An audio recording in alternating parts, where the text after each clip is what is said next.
Datang kepada seluruh peserta acara How Talk with the Expert. Dalam rangka memperingati Hari Kartini tahun 2024, Rumah Sakit Brawijaya Depok bekerja sama dengan Klinik Universitas Terbuka mengadakan seminar kesehatan dengan tema Kesehatan Reproduksi Wanita yang akan dijelaskan oleh narasumber kita, yaitu Dr. Ivan Ginanjar Sunaria, spesialis obstetrik dan ginekologi. Sebelum memulai acara pada pagi hari ini, mari kita panjatkan puji dan syukur kepada Allah Subhanahu wa Ta'ala karena telah diberikan kesempatan untuk berkumpul di tempat ini dengan keadaan sehat dan bahagia. Selanjutnya, memasuki acara inti, yaitu pemaparan materi sekaligus diskusi dan tanya jawab.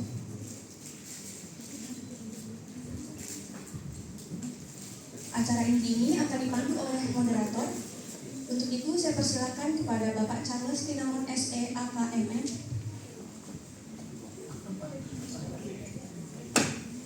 Oke, terima kasih. Ini langsung di aku nih. Oke, terima kasih. Assalamualaikum warahmatullahi wabarakatuh. Selamat pagi. Pagi.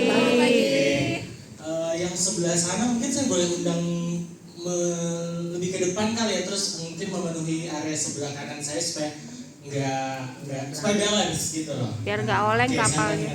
Supaya balance nih, sana udah penuh banget. Boleh menempati sisi kanan dari saya. Oke, sip.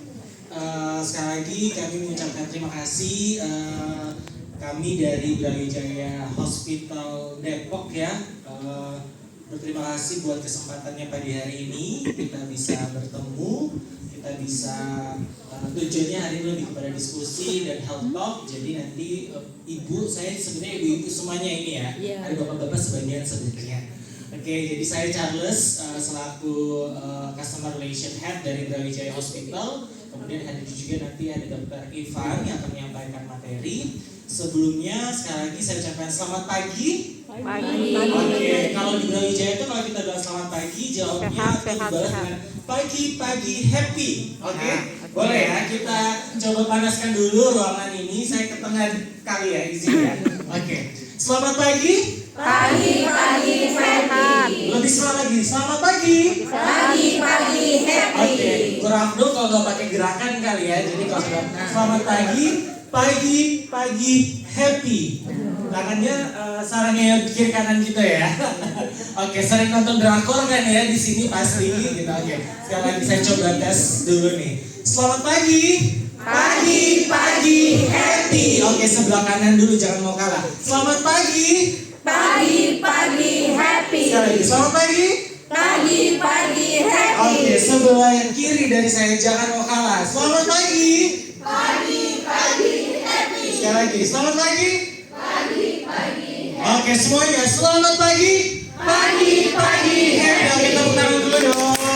Luar biasa hari ini kalau saya terinfo dalam rangka memperingati Hari Kartini yang jatuh pada tanggal 21 April kemarin. Jadi kami dari Brawijaya senang sekali dapat kesempatan yang luar biasa gitu ya untuk bisa bertemu sapa dengan Bapak Ibu semua, kemudian keluarga besar dari Universitas Terbuka, pengurus dan seluruh anggota dari Dharma Wanita, betul ya. Terima kasih sekali lagi buat kesempatan yang luar biasa ini. Hari ini saya tidak sendiri, ada Dr. Ivan yang akan menyampaikan materi, berdiskusi dan mungkin juga bisa sekaligus tanya jawab dan konsultasi. Semuanya siap pagi hari ini? Siap. Oke. Kita juga nanti akan ada di depan juga sudah tersedia mini medical check up. Mungkin after acara ini kita juga akan tetap standby. Ada door prize juga. Oh ya, terima kasih juga buat seluruh dukungannya dari Universitas Terbuka yang sudah memfasilitasi. Kemudian dari Penagen juga yang sudah mensupport acara ini. Oke, langsung saja saya undang Dr. Ivan untuk boleh bersama-sama dengan kita. Kita tepuk tangan dulu dong.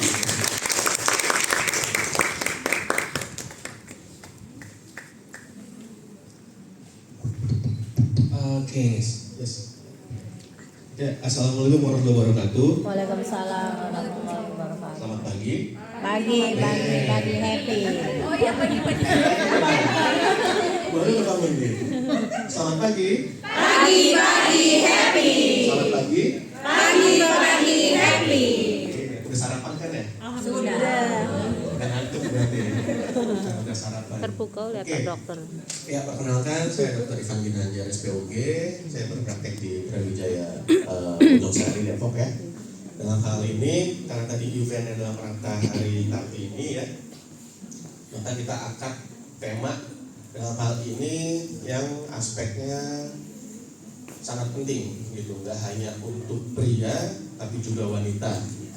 Nah, karena saya dokter Objin dan ini temanya Kartini, otomatis saya hanya bahas yang perempuan ya, saya hanya bahas yang wanita. Jadi bapak-bapak yang mungkin nggak banyak di sini selain panitia kali ya, mayoritasnya ibu-ibu semua. Jadi kalau misalnya bisa disampaikan kepada pasangannya, pada istrinya juga bisa, yang mungkin nggak hadir dalam kesempatan hari ini. Oke, sudah mulai? Baik. Nah, jadi apa yang bisa saya akan bahas? Jadi ada beberapa poin. Yang pertama, pengenalan secara singkat ya, nggak akan terlalu yang detail tingkat seluler ya, tingkat sel dan lain-lain. Anatomi dari reproduksi perempuan, lalu bagaimana tumbuh kembang seorang perempuan, lalu berdasarkan reproduksi itu sendiri, lalu penyakit-penyakit apa yang bisa terjadi, lalu bagaimana pencegahannya. Ini materi-materi yang akan saya sampaikan pada pagi hari ini. Next. Ya, secara singkat aja ya. Jadi organ perempuan ya hanya ini sebenarnya, gitu. Karena sisanya ya itu dimiliki juga sama laki-laki ya. Gitu kan, ginjal laki cewek punya, ya paru-paru punya. Nah ini yang cowok nggak punya, gitu. Kebalikannya ya, kemaluan laki-laki juga nggak dimiliki oleh perempuan. Jadi hanya bedanya cuma di sini. Oke, terdiri dari ya satu bagian rahim itu, dan kanan kiri ada saluran telur atau tuba, lalu indung telur atau ovarium. Nah di yang bagian luarnya mulut rahim atau cervix, lalu yang ke luar sampai ke jalan lahir, sampai ke yang luar kemaluannya itu ada vaginanya. Lanjut. Oke, nah ini yang kemaluan luar ya. Pubis itu yang rambut kemaluannya, gitu ya, bahasa nyelenehnya jubut lah ya. Nah kan langsung ketawa kan. Pubis. Nah, lalu yang lubang kencing itu uretra, nah, di atasnya lubang kencing itu klitoris ya, pusat rangsangannya perempuan di situ. Oke. Ini kita nggak ngobrol mesum ya, kalau kemaluan pasti. Karena dokter yang ngomong. Terus lihat kemaluan luar itu ada 2 daunnya ya, labia minor sama labia mayor tuh yang lipetan di luarnya. Lalu selaput darah atau himen yang di dalamnya itu ada vaginanya. Lalu sebelum ke anus itu ada jarak ya, kulit dari liang vagina bawah sebelum ke anus itu namanya perineum ya. Itu yang biasanya kalau lahiran yang sering robek ya daerah perineum. Oke, lanjut.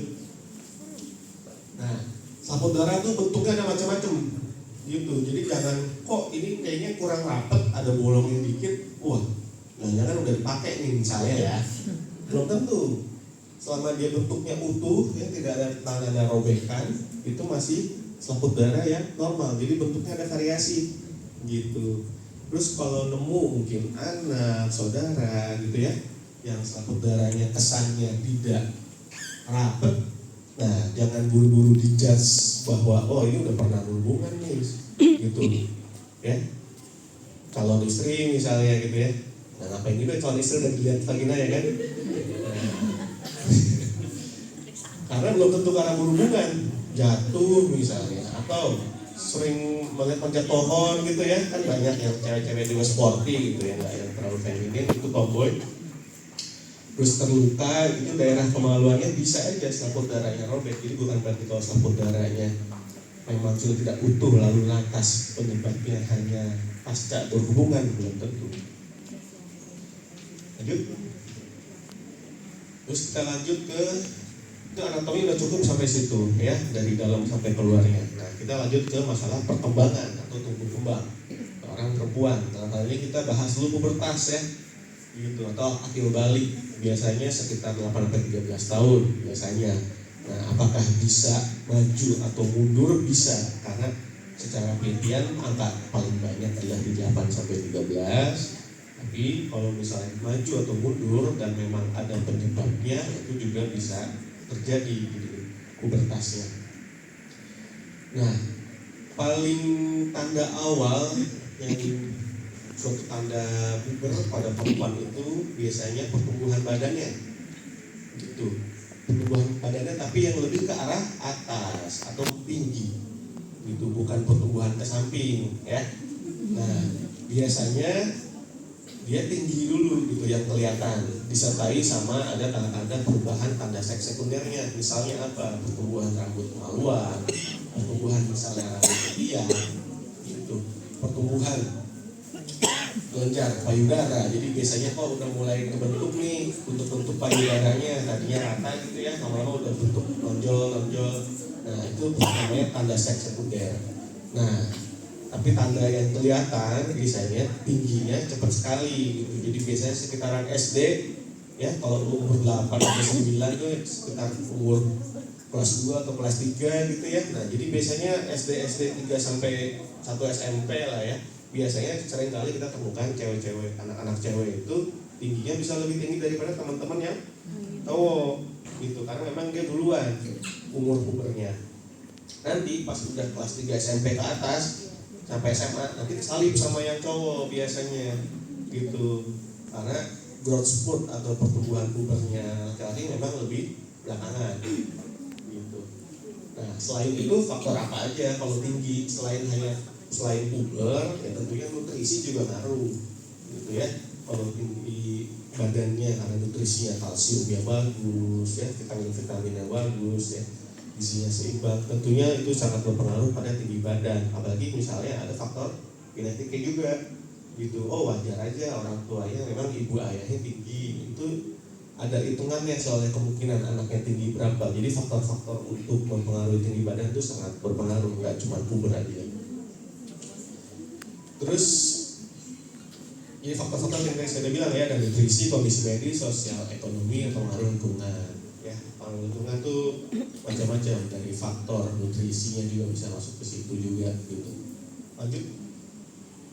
Nah, ini ya, jadi kalau pada laki sama perempuan ya, jadi yang sisi biru ini yang laki-laki, yang sisi pink itu yang perempuan. Tadi saya udah sempat singgung, pembesaran payudara, pertumbuhan rambut di ketiakan pubis, tinggi berat badannya juga bertambah, dan biasanya ya paling sering ya kalian biasanya kelenjar minyaknya juga jadi lebih aktif ya, jadi sangat tinggi kemungkinan atau terjadinya tahu-tahu jerawatan gitu. Nah itu salah satu tanda-tanda tuh, karena perubahan hormon pada badannya juga sudah berubah dibanding saat dia sebelum berubah. Terus ukuran organ juga, organ reproduksinya juga bertambah ya, jadi ukuran rahim ya, ibu telur dan tulang-tulang panggulnya juga membesar, ibu jerawat. Nah perubahan mood sama emosi ya, ini sangat pengaruh sama hormon nih gitu. Jadi apalagi yang udah sampai dengan menstruasi ya. Nah jadi jangan heran tuh kalau ngobrol disinggung atau bercanda dikit tahu-tahu berubah emosi gitu ya, mood swing gitu. Jadi kalau para cowok tuh kalau udah deket-deket tanggalan mens istrinya ngomong dikit salah udah maklumin aja ya, udah pasti salah, udah senggol bacok gitu. Jadi jangan diladenin tambah marah-marah lagi gitu. Cuman ini gak ada bapak-bapaknya sih ya, pesertanya ya. Jadi jangan kesulit, udah pasti itu, udah pasti secara hormon. Jadi udah nggak bisa dipakai lagi. Kalau udah mau senggol bacok udah diem aja. Gitu, demi kemaslahatan rumah tangga ya. Oke, cowok. Udah lah berarti Pak. Ada nggak? Ada. Cuman satu? Ada. Dari sekian ruangan ini? Ya, Ini satu kan bapak-bapak, bukan ibu-ibu. Karena itu pengaruhnya ke sinyal. Berarti nggak normal kalau nggak ada. Perubahan hormon ya. Ini kan hormon yang di laki-laki sama perempuan tuh beda. Nah jadi peningkatan hormon pada laki-laki itu ada bisa mempengaruhi stimulasi di otaknya. Nah itu yang bikin biasanya terjadi mimpi basah, di mana perempuan tuh jarang terjadi seperti itu. Lanjut. Nah kita bicara tentang topik utama ini, kesehatan reproduksi. Apa sih maksudnya kesehatan reproduksi ya? Nah ini ada dasarnya nih, juga dicantumkan dalam Undang-Undang Indonesia Nomor 36 Tahun 2009 tentang kesehatan. Jadi definisinya itu adalah kondisi yang sehat ya. Kondisi yang sehat dalam organ reproduksi itu dalam hal ini bukan hanya nggak ada penyakit macam-macam organ reproduksinya, bukan cuma itu, tapi juga sehat secara fisik, mental dan sosial gitu. Nah, meliputi apa? Kalau misalnya selain sehat fisik dan mental, meliputi apa lagi definisi kesehatan reproduksi? Yaitu kesehatan seorang perempuan yang meliputi kondisi dia sebelum hamil, saat hamil, dan sampai melahirkan. Nah, itu udah menyeluruh tuh. Kan kalau yang nggak hamil, ada yang lagi hamil nggak? Ada. Yang hamil angkat tangan. Ada yang lagi hamil? Mana yang hamil coba? Cuma satu enggak? Oh, iya. Nah, jadi yang lagi nggak hamil juga, kan saya lagi nggak hamil. Habis itu ya ngapain mikirin kesehatan reproduksi? Ya enggak, gitu. Kan udah dikatakan sebelum hamil itu ya dalam keadaan tidak hamil. Lalu hamil sampai melahirkan, jadi itu menyeluruh kondisinya. Ya, lanjut. Ya, lanjut. Nah, ini saya singgung juga nih, saya sisipkan tentang pernikahan usia muda. Nah, ini soalnya trennya meningkat. Gak cuma di Indonesia aja ya, di luar negeri juga trennya meningkat. Karena pertama, faktor-faktor apa sih? Nah, gaya hidup atau lingkungannya beda nih dibandingkan 10-20 tahun terakhir. Gitu. Dipengaruhi sama apa? Makanan. Lingkungan pergaulan dan juga apa yang 10 tahun 20 tahun terakhir ini meningkat, teknologi. Nah, mencakup apa? Nggak cuma kecanggihan HP, komputer, ya, nggak cuma itu, tapi apa fitur-fitur yang digunakan dalam HP itu, ya. Nah, hati-hati makanya kalau dalam usia-usia reproduksi atau punya anak gitu ya, nggak cuma cowok tapi anak cewek juga, hati-hati untuk mengontrol dan menjaga, membimbing apa yang digunakan oleh anak-anaknya. Jangan sampai banyak mengakses situs-situs yang seharusnya dia belum akses di umur segitu, ya, tentunya itu juga bisa berpengaruhi kepada apa? Halo, selamat pagi. Pagi Happy. Kepada karakter, kepada pola pikir, gitu. Dan juga kepada apa? Tadi bisa bikin dia misalnya mempengaruhi pubertas, ya bisa. Gitu, ya. Kalau dia udah terpapar hal-hal seperti itu, bisa mempengaruhi sinyal di otak dan bisa mempengaruhi bagaimana nanti pengaturan hormon. Gitu. Jadi itu sangat berpengaruh. Nah, hati-hati nih, di luar negeri juga ada yang pernikahan usia muda itu 15 sampai 19, bahkan ada yang di bawah 15 tahun ya, 10 sampai 14 tuh. Biasanya di yang benua-benua Afrika sana ya. Nah, itu biasanya pernikahannya sangat muda-muda banget gitu. Jadi usia paling optimal tuh kapan sih untuk reproduksi? Itu sebenarnya 21 sampai 35. Ya, di bawah 21 itu high risk. Di atas 35 juga high risk, apalagi yang di atas 40 gitu, baru hamil gitu ya. Nah, jadi paling bagus di usia 20 sampai 35. Lanjut. Nah, apa gangguan-gangguan atau masalah nih yang mempengaruhi kesehatan reproduksi gitu? Gangguannya apa? Misalnya paling sering gangguan mens, ya. Ini faktor-faktor yang mempengaruhinya banyak banget, ya cuma faktor hormon, ya. Tapi juga bisa faktor-faktor stres dari mental juga bisa. Nah, selain dari faktor-faktor nanti yang seperti nutrisi, olahraganya kurang, misalnya nutrisinya berlebih, olahraga kurang, akhirnya obesitas, bisa bikin gangguan mens. Nutrisinya sama asupannya kurang, jadinya sangat kurus gitu ya, terlalu underweight, akhirnya gangguan mens juga gitu. Nah, lalu gangguannya bukan cuma sering atau jarangnya haid, tapi misalnya juga darahnya. Kok mensnya banyak banget nih sehari, bisa lebih dari 10 balut gitu ya, penuh lagi. Atau bahkan tiap mens darahnya banyak banget sampai HB-nya turun, HB 7, 8 sampai harus ditransfusi di rumah sakit misalnya. Nah, terus nggak pernah diperiksa ke dokter, akhirnya nggak tahuan mereka ada penyakit-penyakitnya yang bikin keluhan seperti itu. Lalu selain gangguan mens apa? Keputihan, terus nanti ada contohnya atau gambarnya. Mana sih yang bisa dibilang yang keputihan normal sama yang keputihan memang yang sudah disebabkan oleh infeksi atau penyakit. Jadi yang harus di treatment dengan antibiotik misalnya. Seperti apa? Itu cirinya tuh. Lalu iritasi vagina misalnya, gara-gara apa? Misalnya sering pakai pembersih organ pencernaan, liner yang terlalu sering gitu ya, atau sering cukur rambut kemaluannya dengan alat cukur yang nggak steril, nggak bersih gitu. Nah, itu bisa bikin infeksi dan peradangan dan juga iritasi vagina. Terus, ada perdarahan yang di luar siklus. Ini harusnya belum tanggalan mens nih, tapi kok udah darah ya sampai 3 hari 4 hari lumayan banyak gitu. Tapi nanti di tanggalan yang harusnya mens tetap mens lagi. Nah, itu juga ada perdarahan yang di luar siklus.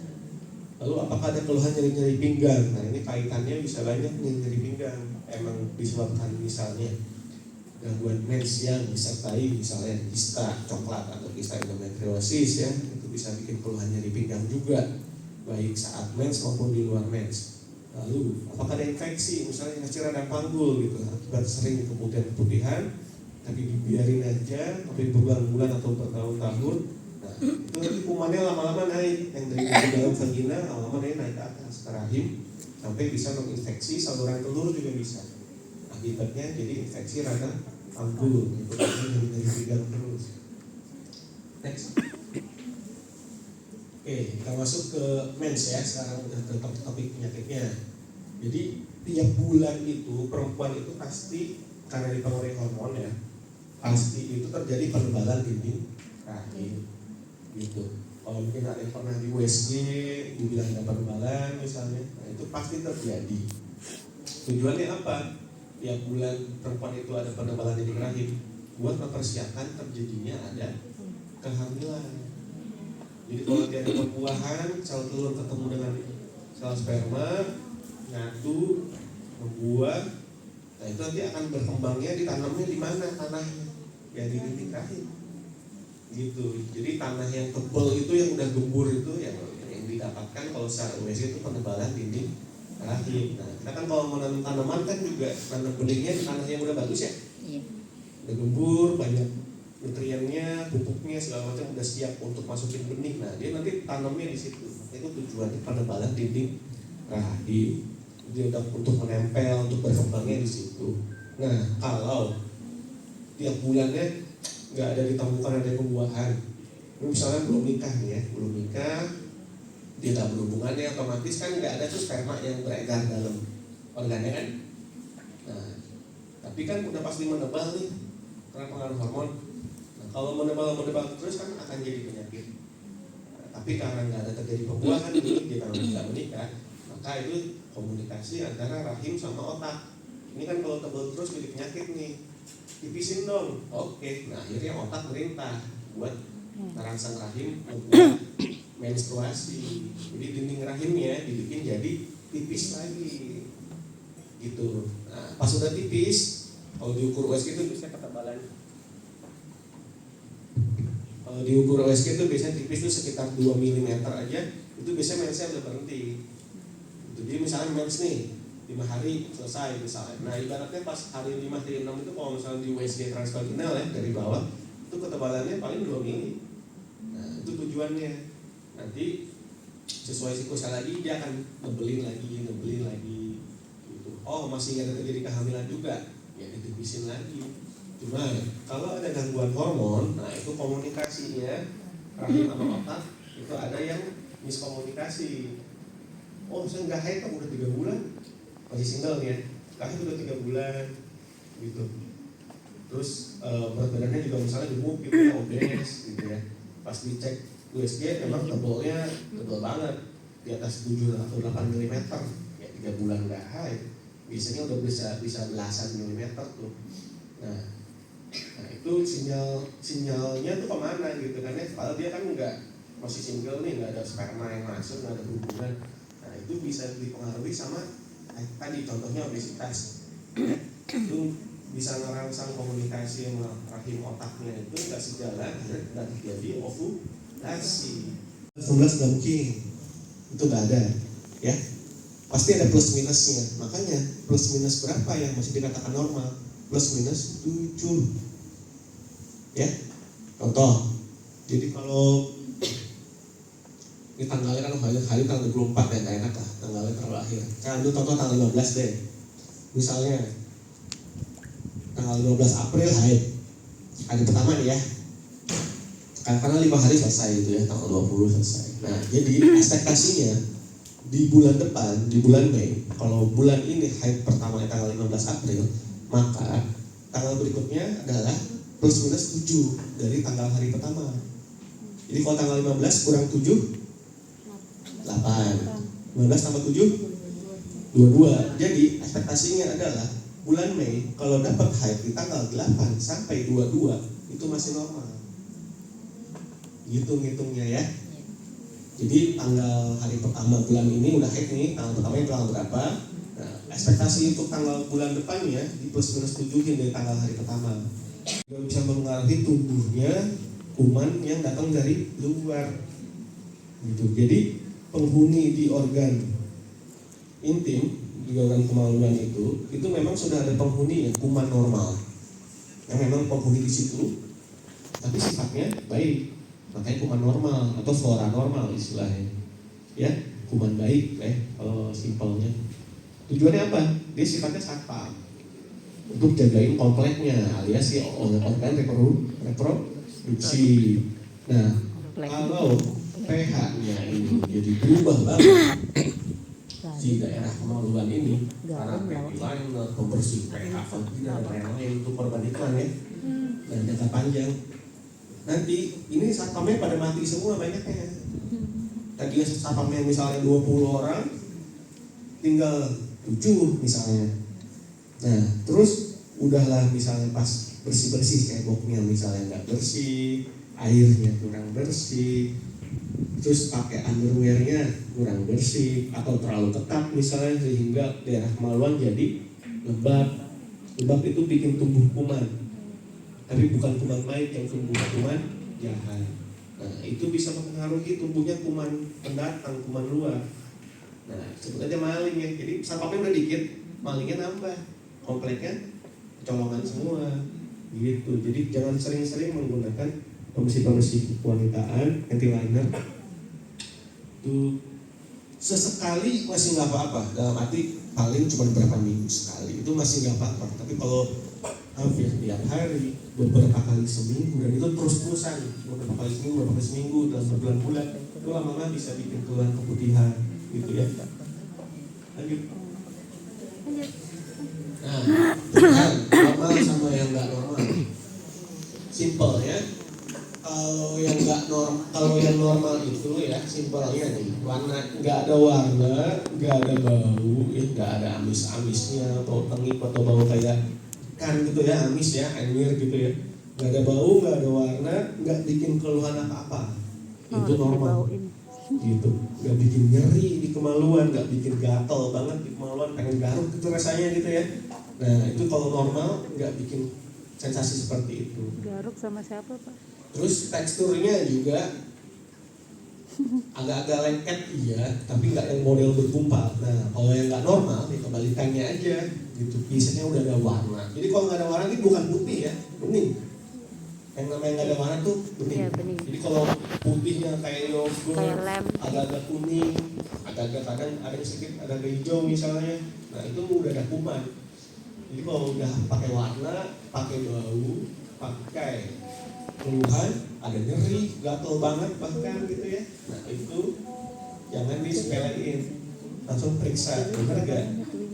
Bisa pakai alat dari bawah, kalau emang ada keputihan yang udah terbukti harus diobati, nah itu harus diobatin. Kalau dibiarin, nanti kuman bisa naik ke atas, akhirnya infeksinya kemana? Ke rahim sama organ sekitar rahim, jadi bisa bikin infeksi radang panggul.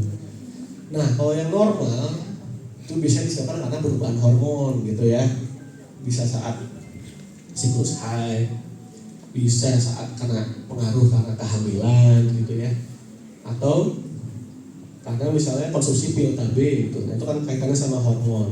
Nah atau karena diabetes itu juga bisa karena pengaruh hormon, mempengaruhi hormon yang mengatur siklus haid. Tapi diabetes itu kan penyakitnya menjadi metabolik ya, bukan infeksi. Kalau diabetes atau kencing manis, jadi keluhan keputihannya juga masuk keputihan yang normal gitu, karena tidak mengandung infeksi atau tidak kuman atau gangguan keseimbangan pH normal gitu. Nah itu yang disebabkan misalnya tadi penggunaan obat daerah kewanitaan yang terlalu sering itu merubah pH dari vagina.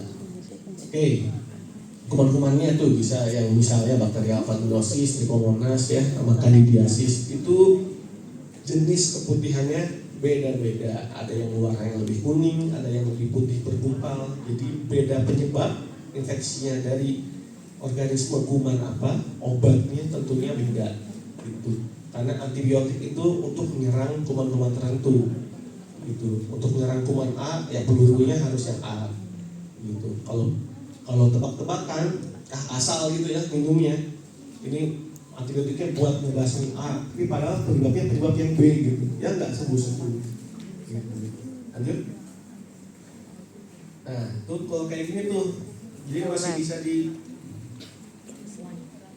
apa istilahnya? Masih bisa dijodohin gitu ya, bisa ditarik-tarik gitu ya. Yang namanya juga teksturnya masih bisa sedikit lengket ya, tapi masih golongannya masih cair dan bening gitu. Lanjut.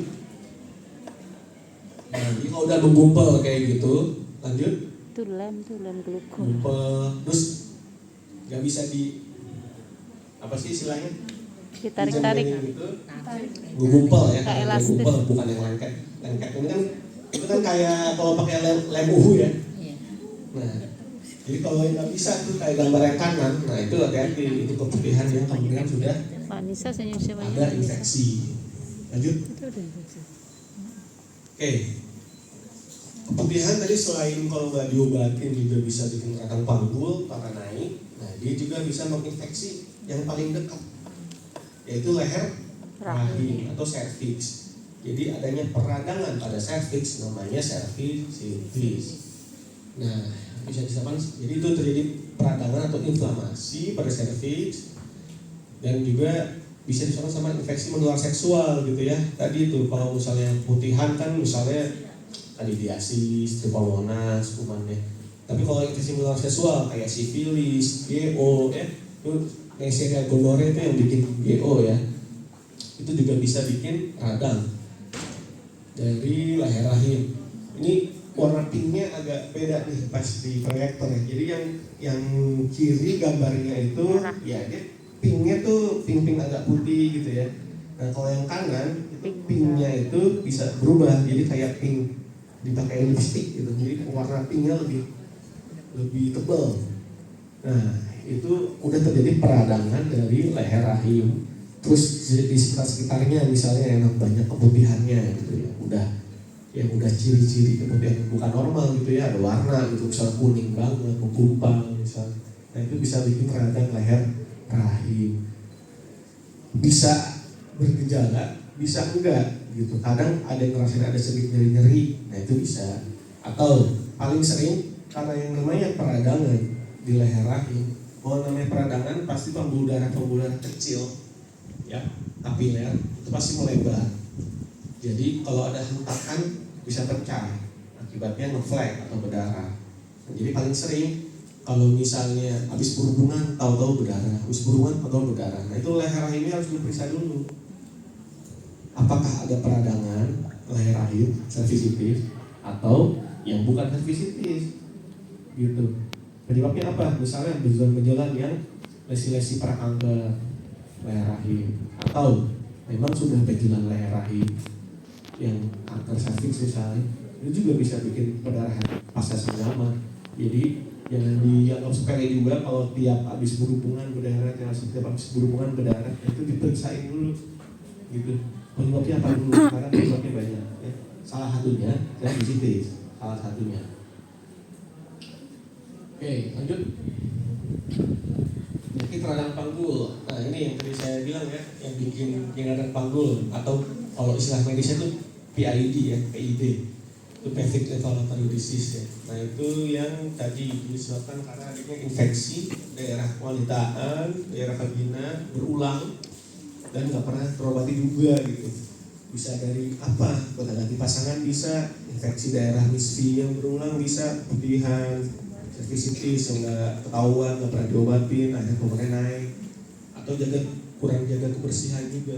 Nah itu intinya hal-hal yang bikin infeksi itu yang harusnya cuman di pintu luar di daerah vagina, akhirnya dia masuk ke dalam gitu. Jadi kalau udah ketemu infeksi dari pintu luarnya, ya harusnya udah diberantas sampai situ biar kumannya nggak lanjut menginfeksi ke organ utamanya. Lanjut. Nah ini berikutnya tentang kanker ya.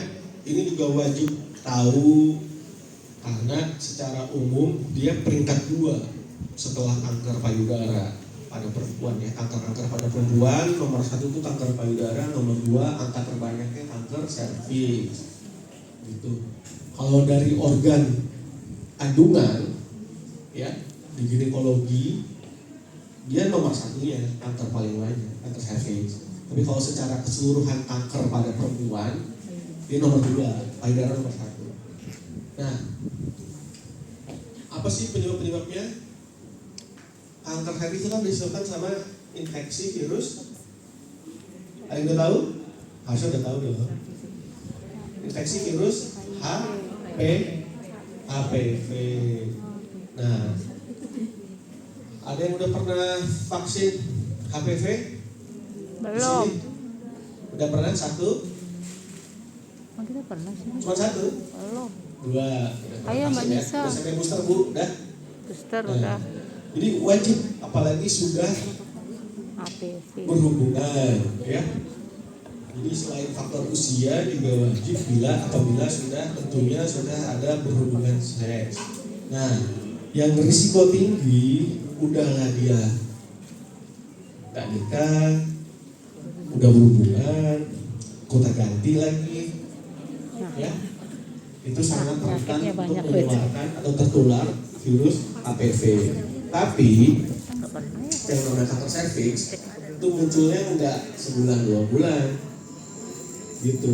Jadi HPV itu dari dia datang menginfeksi leher rahim sampai jadi kanker itu butuh bertahun-tahun sampai 10 atau 15 tahun bahkan. Jadi kalau kankernya tahun ini ya minimal banget 10 tahun yang lalu, minimal banget dia udah kena HPV ya gitu. Jadi bukan baru bulan kemarin berhubungan hari ini kanker cervix, enggak gitu. Jadi itulah pentingnya screening karena HPV itu untuk jadi kanker itu butuh waktu belasan tahun gitu. Jadi kalau nggak pernah screening, nah hati-hati gitu, jangan sampai nanti kecelek, tahu-tahu apes-apesnya di usia-usia udah agak berumur baru ketahuan udah kadung jadi kanker. Padahal kalau screeningnya rutin ya kanker cervix itu sangat bisa diantisipasi, sangat bisa dicegah. Nah, udah pada trimester berapa? 2. Oke, kita masuk ke topik kehamilan.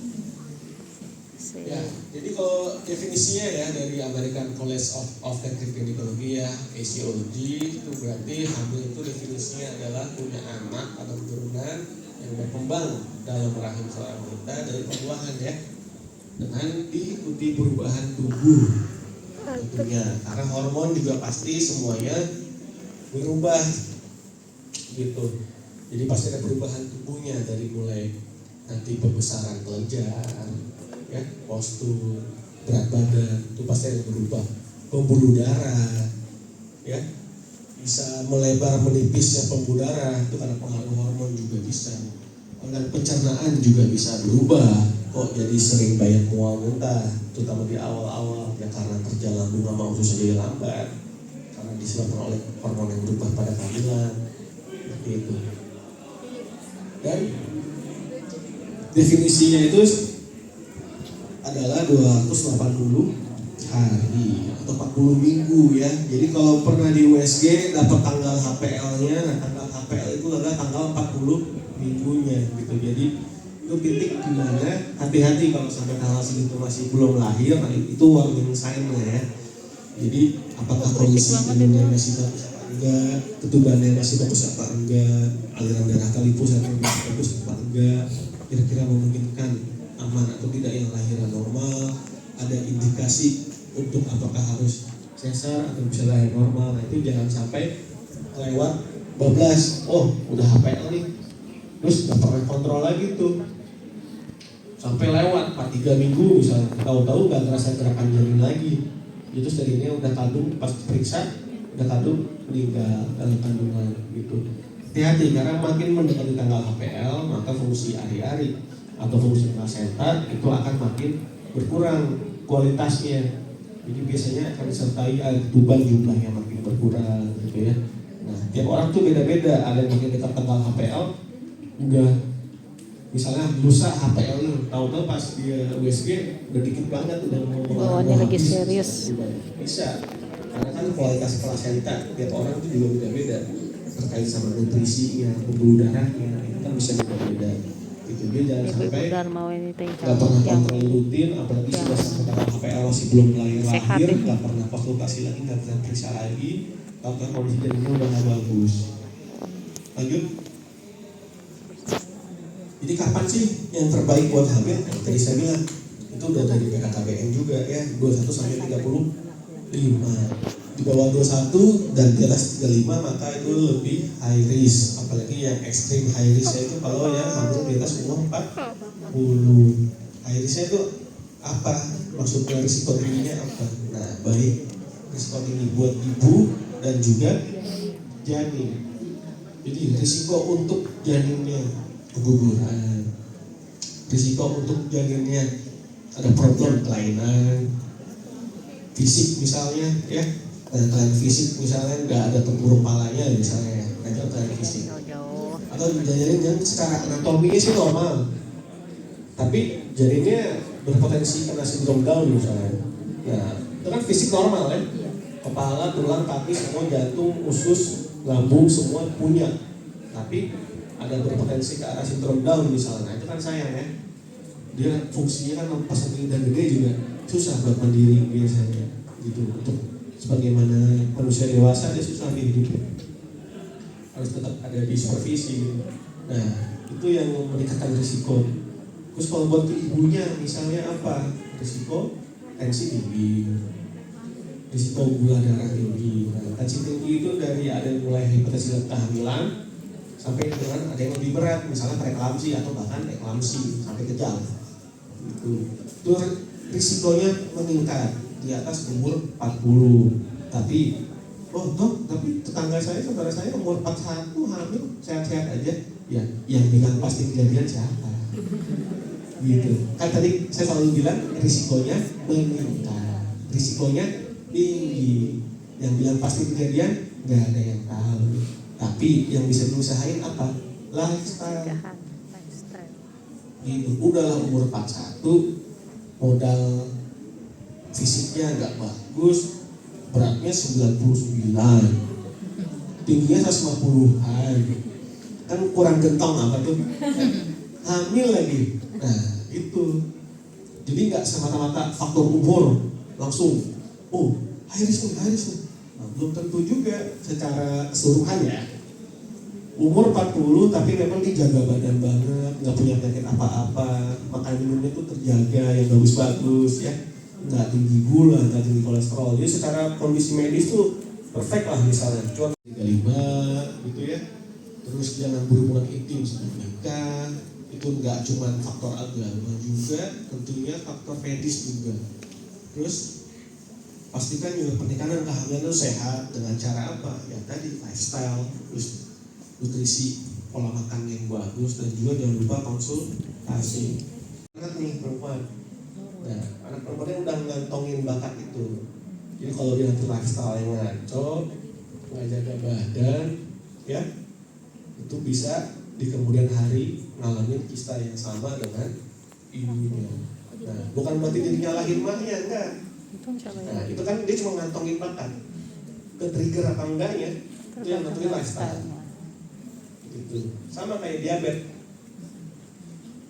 enggak murni keturunan, enggak pakai keturunan juga, enggak pernah olahraga, makannya junk food terus, kena diabetes, iya bisa tanpa ngantongin bakat. Tapi ada dua orang nih, yang satu orang lain diabetes, yang satu orangnya enggak, lifestyle-nya sama nih, sama-sama ngaco nih lifestyle-nya.